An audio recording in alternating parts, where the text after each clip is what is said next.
मर्द के ई मर्द के कहियो आदत छूटे वाला नहीं के। ई मर्द जानत हवन कि काले यानी के नहान खान ह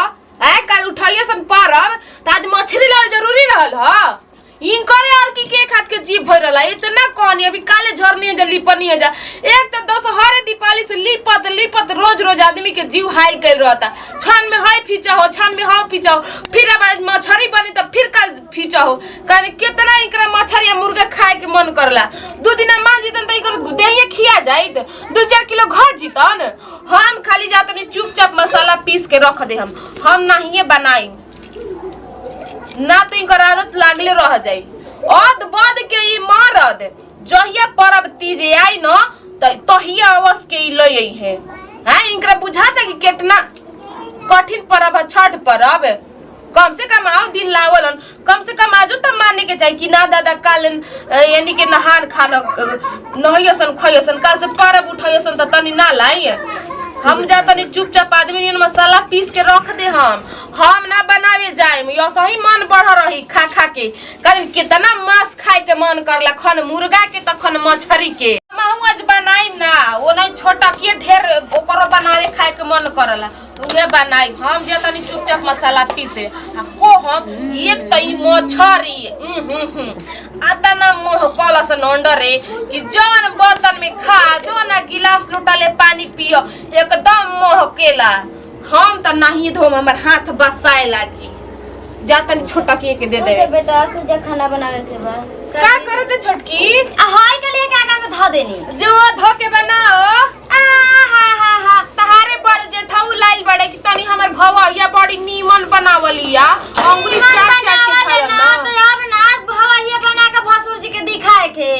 हम अपने सोचतनी कि भगवान हमरा के हाथे को लाल देले बड़न हम अपन जाई दोहरी सूप के रख दी फिर त बाद में खाई के बेनु मीट मछरी काहे उनकर ना का बर्दाश्त 17 दिना के समझावे जाओ सन घर के मर्द के हैं खाई खाती खाली होते होते जीभ कइले रहलन जा। हमरा से ना बनिए दादा जे लाइल बा वो करे के कह दी गोड़ मुड़े तान के बनावे के त के बनाई रे मर्द आज तक बनैले बन खाए के कैसे बनाई करे बनाही के परी रे कुछु कहि हम ना बनाई रे गोड़ पर अच्छा ना बनेबे तो जो ले जो धो दे खाली धो दी हां तो धो के रख दे खाली ओहन त बनावही के अच्छा ठीक बा धो दे मसाला पीस देता है ठीक बा। हमरा से ना बनिए दीदी रे गोड़ परता त के बनाई देखी हम मछली बागा में ला दिन तो हम ही नहीं इनकार कर हम ना धोब हम धो देतनी नहा लेतनी बाकी हम मछली खाई में मिला जे लाई ओकरा पेट में ठूस दी कि एक टाइम के बदला 6 टाइम होगे जाओ समझावे के चाहिए नु कि काले नहान खान हो आज ना लावे के चाहिए भैया जी। हम जाना तभी कि काले बरावना हो आदमी सब दुनिया लच लोगे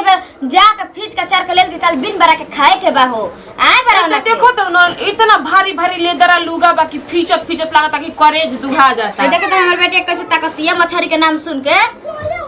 एकरा का बुझाता मछरी सुनत कि काका दुनो मैया बतियावत तैसन। हां ना ए दीदी हम ये कह कि उनकरा के सिखाई ना हम का सिखाई 6 महीना में लइका बड़न हुरे खाती 5-5 किलो बुझा जाता ई सब सिखाई हम जा एक करते ही ना कहे के हां जी 4 दिन जीविया के नेव के रखी 6 दिन हमरा लात जूता नइखे खाए के हां बनाई त मुए कह के बाजी लागो देह पर त का जरूरी बा कहे के ना त बनाई त अपने देह पर पड़ी त तहिए बुझाई कि हम मौगी ठीक कहत रह ई बनाई ना बनाई तला जूता ना खाई में बनाई तो मानते हम इनकार करते कि हम ना बनाई तू अपन ले जा अपन बनावा खा ते पहला तो जूता ना कर भी हमर मुंह खुल जाई कंठ ओई लोग कहे कि जो अपन नई घर तोरा क के लाई कर रही मरद के बोली नहीं खुशी न ये त ए घरवा का चाल हइसन ए घरवा के चाल हइसन ले लुगरिया चल डुमरिया तवने हाल बा जो न धो दे। हां तो जा तनी धर्म लगे तबे नु जाई में हम मसाला पीस ले आवत हम जाई हम जाते घर में लगे के सुता के त मछरिया लेके जाई इहो मरद जीव के एकदम सत्यानाश क के ध देले बावन जा सत्यानाश ई मरद के घर में बोले लायक ह हैं एक तो बाप रे बाप घरे ना फिचाइल ह त बोरिंग पर ले जले जा कोतना भारी भारी कम लेदरा लुगा सब फिचनी ऊपर नीचे सब धोवानी कल के दिन बिछौनो पर ना सुता जाला कि हां तनी सुतली नीचे एक त सुते के ह ई मर्द के तनी को समझावत रह मुंह थे थर लेकिन ई घर के मर्द सुने वाला नहीं खनसन एकरला अच्छा माल गिरु सुन ली हसन लेकिन ई घर के मर्द ना इन जने के समझाल कैसे त आदमी कहेला कि भैंस के आगे बीन बजाओ आ भैंस करे पगुराई ओही हिसाब बा। बक बक करत रह का फर्क पड़े वाला बा। के तो बक बक मौगी करियसन क के देबे करियसन कोनो देहिया में लागता बतिया। यही न सोचिलन जे घरवा के मर्दवा हमू तो इतना भी बोल लेव तनी आउलन फिर तुम्हार कंठ ना खुलेला का कंठ खुले देहिया भाखल बा जोने मन तोने उठा के मर सोटा सोटा पीट देवेला। आय ई ना बुझला कि माई बाबू कितना एथी से हमार पलले बाड़न। ई मरद के खाली हां बियाह क के ले दिए जा ठेठावत रह। ए भैया जाना मछली ले रहनी है भजिल कहनु के 2-4 गो चैनल का देता 10 रुपये लिखा काय खातिर लेनी है उ तो लेनी है तो हमारे लिए भन्ना कइले रहल है जान दिया जाना त ऐसा कि मरिया सो अते बरावना काल ले देला कनी काल न बना नहीं बुझना काल हते हेबे खा पी के बम पहिले जाता नहीं तब देखता नहीं जा देखता जाता नहीं ले मारा ले 2 रुपया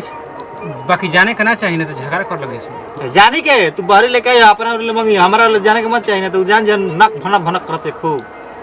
ठीक है बात हम जाता नहीं जा लेके आ दलनिया पर हम चलते दलनिया पर ठीक है।